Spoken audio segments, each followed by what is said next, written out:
अच्युतं केशवं राम नारायणं कृष्णदामोदरं वासुदेवं हरिं श्रीधरं माधवं गोपिकावल्लभं श्रीजानकीनायकं श्रीरामचंद्रं भजे। हाँ तो बंधुओं, लीजिए अधिक मास का 30वां दिवस भी आ गया है और आज 30वें दिवस पे हम आपको एक सगर के पुत्रों की कथा सुना रहे हैं। देखिए 18 तारीख से लगातार हम आपको रोज एक भगवान विष्णु भगवान की कथा सुना रहे हैं विष्णु पुराण से। विष्णु पुराण के अंतर्गत जो कथाएं अभी तो आगे बहुत सुंदर सुंदर कथाएं। वैसे भाई सुनिए, ये तो हमने एक निमित्त हो गया है अधिक मास का। अधिक मास से शुरू किया है तो 30 दिन तो सुनाई कथा, पर ऐसा नहीं कि उसके बाद नहीं सुनाएंगे।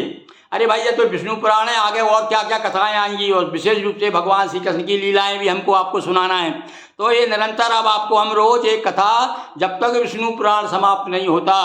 ये विष्णु पुराण लगभग जो है 80 पृष्ठ में है और अभी तो केवल 25-30 पृष्ठ हुए हैं, तो मतलब आधे से ज़्यादा अभी आपके सामने है। तो लगभग 2 महीने और चलेगा भैया। ये तो भगवान की कथा है, निरंतर सुनिए। बड़ा आनंद आएगा आपको, समय निकाल करके आपको आदत में भी आ जाएगा और आपको लगेगा अरे कल क्या करना जाने पंडित जी ने कौन सी कथा सुनाई। चलो वो कथा सुनते हैं। तो 5 मिनट 10 मिनट का समय निकाल करके भगवान विष्णु की कथाएं, आगे भगवान श्री कृष्ण की कथाएं और क्या क्या कथाएं इसमें दी गई हैं, सब हम क्रम से आपको सुनाएंगे। तो अभी तो अधिक मास समाप्त हो रहा है तो हम आपको 2 कथा और सुनाएंगे। आज 30वां दिवस और इसके बाद 31 तारीख मतलब 31वां दिवस। तो 31वां दिवस में रामचरित्र। तो रामचरित्र यानी वो राम कौन है, भगवान विष्णु के अवतार हैं। तो उनका चरित्र सुना करके आज हम विश्राम लेंगे। इसके बाद में हमारा शिव पुराण तो बराबर चलता रहेगा श्रावण भर, और उसके बाद आगे आपको क्रम से ये भी सुनाते रहेंगे। तो लीजिए आज 30वां दिवस सगर पुत्रों की कथा सुनिए।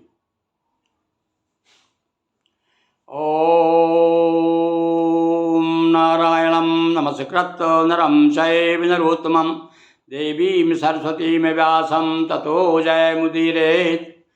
भगवान नारायण, भगवान वेदव्यास, भगवती सरस्वती, नर्मदा जी सबका स्मरण करते हुए आज अधिक मास के 30वें दिवस की कथा, इसमें सगर पुत्रों की कथा आई है, सुनिए आप। 2 भार्या थी सगर की सुमति केसनी नाम, 60 सहस सुत सुमति के एक केसनी धाम। और केसनी का तो एक ही पुत्र था और सुमति के कितने 60 सहस 60,000 पुत्र थे। सगर यज्ञ की नायक बारा, घोड़ा छोड़ा यज्ञ प्रचारा। पहले भैया राजा लोगों विश्व विजय प्राप्त करने के लिए घोड़ा छोड़ा करते थे और कहा करते थे ये घोड़ा जो कोई पकड़ेगा और उसे जो घोड़ा को पकड़ेगा उसके साथ युद्ध होगा, उसे पराजित किया जाएगा और अपने राज्य में मिलाया जाएगा। और या तो घोड़ा पकड़ो या शरण कहो, जिसकी उसकी जिसका या घोड़ा है, ऐसा कहा जाता था। तो यज्ञ चल दिया भाई घोड़ा। तभी किसी ने अश्व चुराया, ले जाकर पाताल छिपाया। और लोग कहते हैं भैया ये जो 100वां यज्ञ था उसका इंद्र ने चुरा लिया, ऐसी कथा आती है। पर यह विष्णु पुराण तो संकेत करता है, केवल कहता है किसी ने पाताल में ले जा करके उस घोड़े को चुरा लिया। और वहाँ कपिल मुनि का था आश्रम, सगर सुतों को हुआ देख भ्रम, ढूंढते ढूंढते गए जहाँ कपिल ऋषि बैठे हुए तपस्या कर रहे थे। उनको भ्रम हो गया, सोचा यार ये तो चोर है और नकली साधु बन के बैठा है। कपिल मुनि को चोर बताया, यह सुन मुनि मन क्रोध समाया। ध्यान मगन मुनि जागृत कीना, खोले नेत्र भस्म कर दीना। ऋषि बहुत दिनों से तपस्या रखते, ये बताया तपस्या में बहुत बल होता है, बड़ी महिमा है तपस्या की।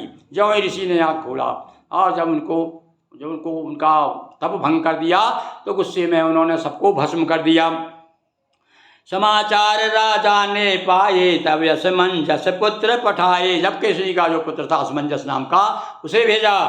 तो पृथ्वी खोदी खंड बनाया, जल पूरित सागर कहलाया। ऐसा कहा जाता है कि असमंजस ने धरती खोद खोद के समुद्र बना दिया। इसी मार्ग से चलते ही काला असमंजस पहुंचा पाताला। असमंजस पाताल पहुंच गया उसी मार्ग से।